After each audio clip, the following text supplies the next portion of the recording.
Hey, beautiful souls. How you doing? It's Gina here on a glorious Friday. I wanted to have a conversation with you around boundaries. Oh yeah, let's go there. This is a big, juicy topic, and there's no way I'm going to cover even a portion of it on this video. However, what I did want to do is I wanted to offer you a shift in perspective.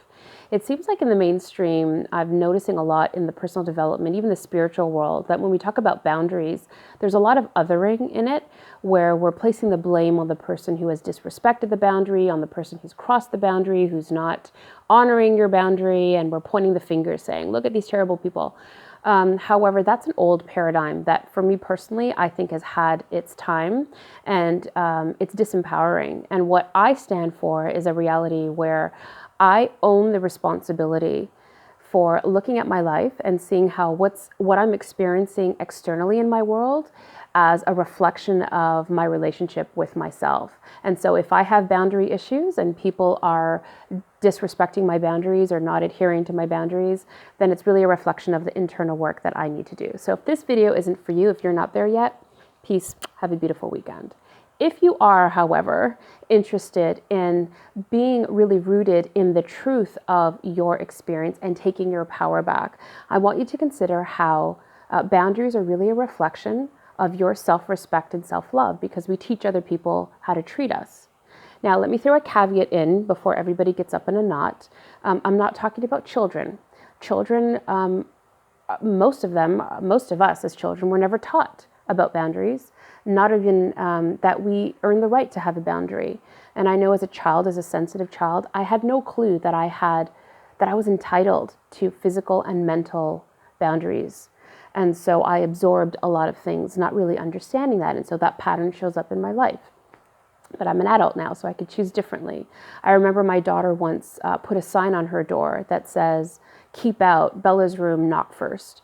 And one day I was bringing in folded clothes from the laundry to put on her bed, and I disregarded the sign. I just plowed right in, and she got so upset with me. She said, "Mommy, didn't you see that sign?"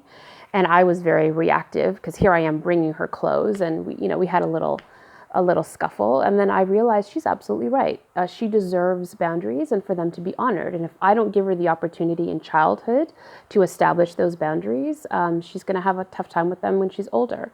So now let's park that conversation about children for a moment and bring ourselves back into our adulthood and the responsibility that we have to uphold boundaries in our lives. So if we aren't clear on our boundaries, if we aren't communicating them well, and if we aren't consistent with our boundaries and the consequences for not upholding the boundaries, then it's our responsibility to take a look at what that means.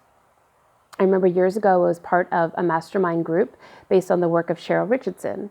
And the challenge, there was a 30-day challenge to disappoint one person a day for 30 days. I mean, just imagine. I remember hearing the challenge thinking, I got to tap out. There's just no way. This is so far from my reality, so out of my comfort zone. But here's the brilliance of being part of a group or a mastermind. And if you're not part of mine, I don't know why you're not, or someone's, because being part of a group holds you accountable to a higher level of awareness and challenges you to rise above, because it's just like sneaking cookies in the middle of the night when you're on a diet. Nobody sees you, but if you're around other people, anyways, you get what I'm saying. So because I was part of this group, I couldn't back out of the challenge, but I thought to myself, I'm going to lay really low under the radar because this is way out of my comfort zone. And I failed miserably at the 30-day challenge. I'll tell you right now, like the first week, I didn't disappoint anyone. The second week, maybe one person. The third week, a couple people. But here's what happened. I gained a great awareness over how many times I had the opportunity to stick to my boundary and how many times I disrespected myself by not upholding it. I noticed patterns. There were certain people I couldn't uphold my boundaries with. There were certain situations that I had very porous boundaries around. Business was one of them. And so it was almost like saying yes to any work all the time, any kind of client. rather than going with my intuitive knowing that this wasn't a good match, for example.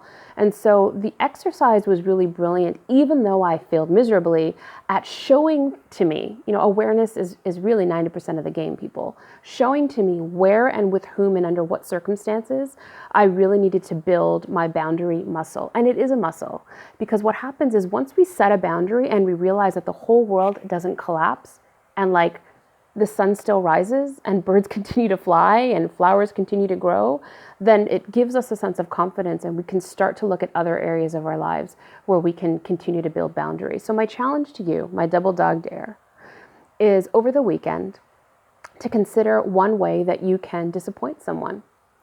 Just one way that you can say no when it really doesn't align with your soul. It could be a coffee date, it could be help around the house, it could be anything. And this isn't to come from an energy of, screw you kind of boundary. It doesn't need to be adversarial that way. It doesn't need to be confrontational. It can be firm and loving and assured and still not piss people off. But you might disappoint them. And the sun's still going to rise the next day.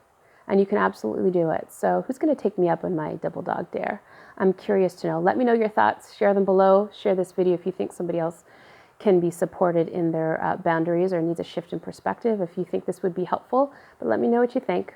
I love you. Have a fabulous weekend. Bye for now.